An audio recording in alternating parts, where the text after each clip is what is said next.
Hello, everybody. Today is Wednesday, March 18th, and this is our story of the day. Remember, our story today is all about the planets. Before we read our book today, I wanted to review just some sight words with you. These are the first 10 sight words that you guys learned early in the year. I know most of you will know these as soon as you see them, but it's just a good way to keep our brains moving. So the first thing we're going to do is just review the sight words. I,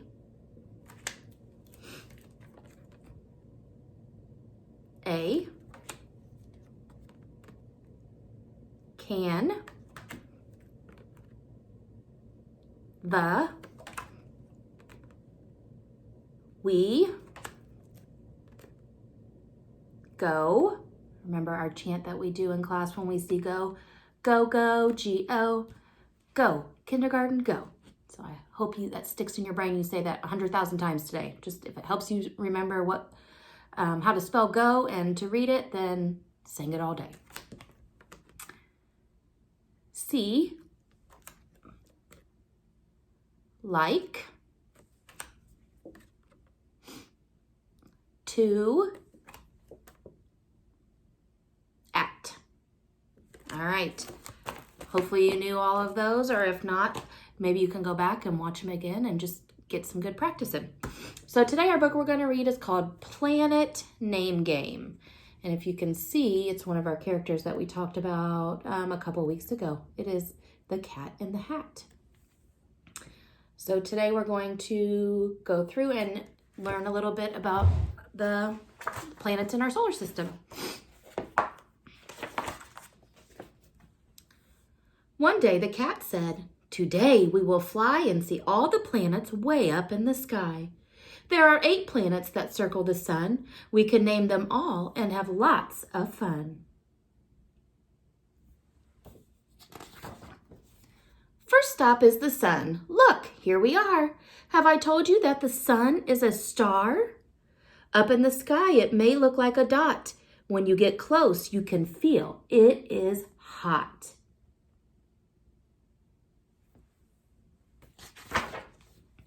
The first planet we see is closest to the sun. It is Mercury. It is the smallest one. We named one planet. Now what do? Now we blast off for planet number 2. So this is Mercury. This is the planet that is closest to the sun. This planet is Venus. It never rains here. It is dusty and dry every day of the year. This planet is Earth. We can easily see why it is called the blue planet. It is planet 3. It has lots of oceans that make it look blue. I love this planet. I bet you do too. And if we look at the picture of the Earth, this is the United States. We live, let's see, right around here where my finger is, right around here. So there's the United States and Mexico and South America. Well, you can barely see South America, but that's our continent. Now we will fly way up past some stars to the next planet, the one we call Mars. I know that Mars is the red planet, Nick said, and I can see why. It really is red.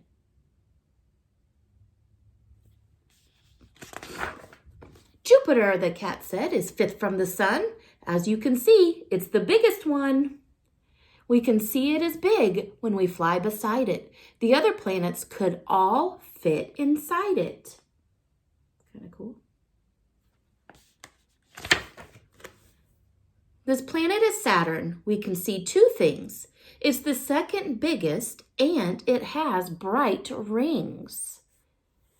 Those are really cool. It is the 6th planet. There are only 2 more. Oh, I think space is so fun to explore. I think Saturn's rings are super cool. At least in this picture, the colors are neat. Next is Uranus. It has rings too. There is just 1 planet left to show you.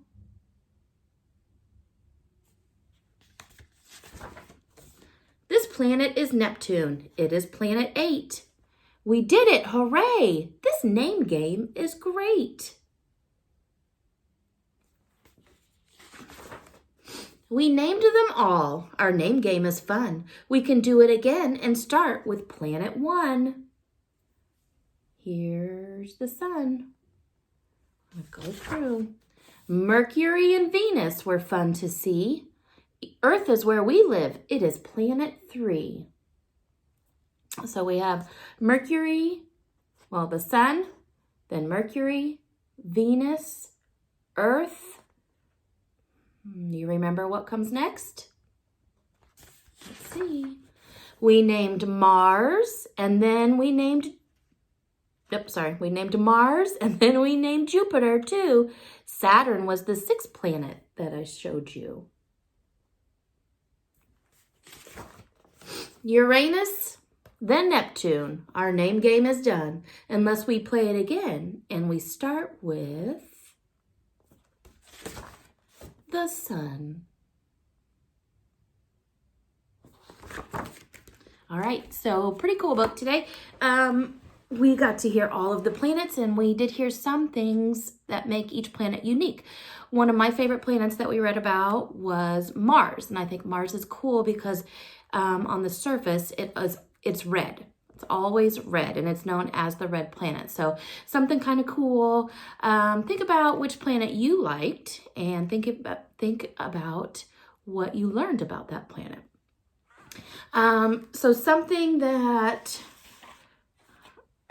Kaylin did for me today, and something that maybe some of you can do at home if you have the things to do it, was she painted her own little solar system. And what she used for this, and if you have these things at home, it's really easy to do. Obviously, we have just a piece of white plain paper, and she used crayon to draw her planets first. And I think she did a really good job with Earth here. But she drew the planets and then what she wanted them to look like first. And then she used just watercolors.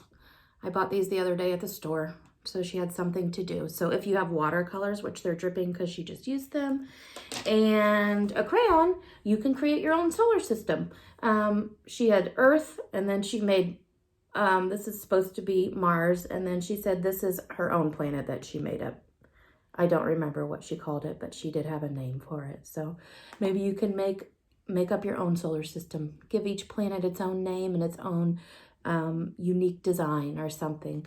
And then at the last, which I don't know if you can see, she added some glitter just to make it even prettier and sparklier.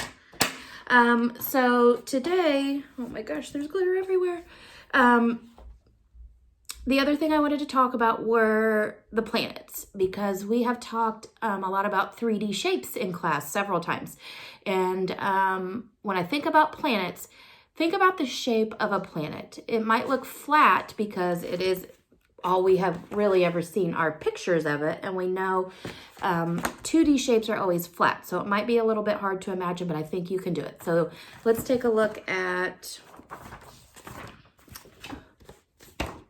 Venus.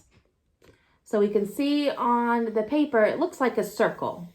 So if we're talking about 2D shapes, we know that a circle is a 2D shape. It's a flat shape that we would see on paper. It's not something we can hold in our hand. So if we're talking about the 3D shape, like the planet, which we can't hold in our hand because it's much too big, but the shape of a planet, if we're using 3D shapes, is a sphere. Sphere. That's a hard word for a lot of you to say. But just remember, like a sphere is round. It is like a ball. It has no sides or no faces. It doesn't have any vertices. It doesn't have any edges. This is one of Kaylin's softballs. This was the best sphere that I could find around the house. So a sphere is the shape of the planets. Round and like a ball. So what I thought that would be your challenge for today is, although spheres, you probably do have spheres around the house, they're probably mostly like some kind of ball, soccer ball, basketball, something like that, bouncy ball. Those are not as easy to find when you're just looking around the house. So I thought today what we could look at or look for are cylinders.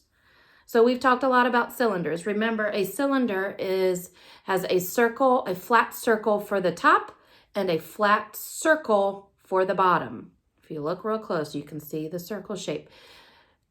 The sides of a cylinder are all round. There are no vertices or edges around going all the way around. So this, which is her little glitter container, is a cylinder. So quickly before I started the video today, I wanted to find at least a couple other examples of things that I just found around the house that are cylinders. So something else I found. This is from my kitchen. It's got something inside of it, doesn't matter. But this is a cylinder. I know that this is a cylinder because when I look at the top, it is for the most part, minus the knob, a flat circle. The bottom is a flat circle. The edges are all round. This is a cylinder. So just something sitting on my kitchen counter. Found that. Something else I found was a candle. My candle has a flat circle top and a flat circle bottom, and it is round all the way around. So this is another example of a cylinder. Oops. Something else that we may not think about is this straw. Now this is open on both ends, so maybe this might trick you, but this is still a flat circle. It's still flat against my hand when I put it there. So a flat circle on top, flat circle on bottom, and it is round all the way around. So even a straw is the shape of a cylinder. So my challenge for you today is to find at least 3 cylinders in your house. It could be anything. Maybe it's a cup. Maybe it's a jar. Maybe it's markers. I don't know. There's all kinds of things. If you really look and you know what you're looking for, there are a lot of things that I think that you'll be able to find when you're on your cylinder hunt. So try that. Just something for fun, not something you have to do. Just give you something to do. The other thing I was going to tell you is I have a couple cool links. I have a PBS Kids link that goes to all kinds of space stuff. Space games. I think there might be a couple videos on there. Just fun stuff to do, all about space. The other thing I linked was the video that we watched when we talked about gravity in class. And this is the video of the astronauts making the pizzas in space and eating them. It's a super short video, but I know that you guys loved it, and it's really cool to kind of just watch and see how things work in space. If you want to watch more things like that, maybe something you could have mom or dad help you Google would be like astronauts eating in space, or what do astronauts do in space. I think I do also have another link that I'm going to attach to this that talks more about astronauts, because astronauts are the people who go up in the spaceships to go to space and study things. And they bring that information back to us, and that's how we learn about space and about the planet. So that's a cool, interesting video that I'm going to link as well. I think that is it for today. Tomorrow, the book we're going to read is called Beagle, and it is called Beagle, the Unimaginary Friend. So that'll be something to look forward to tomorrow. Again, if you guys have any questions, or if parents, you need anything at all from me, please do not hesitate to reach out. If you guys make anything cool, like the planet painting, or you know what, if you don't have paint, you could also, again, do this with crayons, markers, colored pencils, whatever you have at home. But if you have something cool that you want to share, please share it with me. I would love to see it. I really do miss you guys, and even just seeing things that you create would just make my heart so happy. So if you can share something with me, please do. I hope that you have a great day, and I will see you tomorrow. Bye.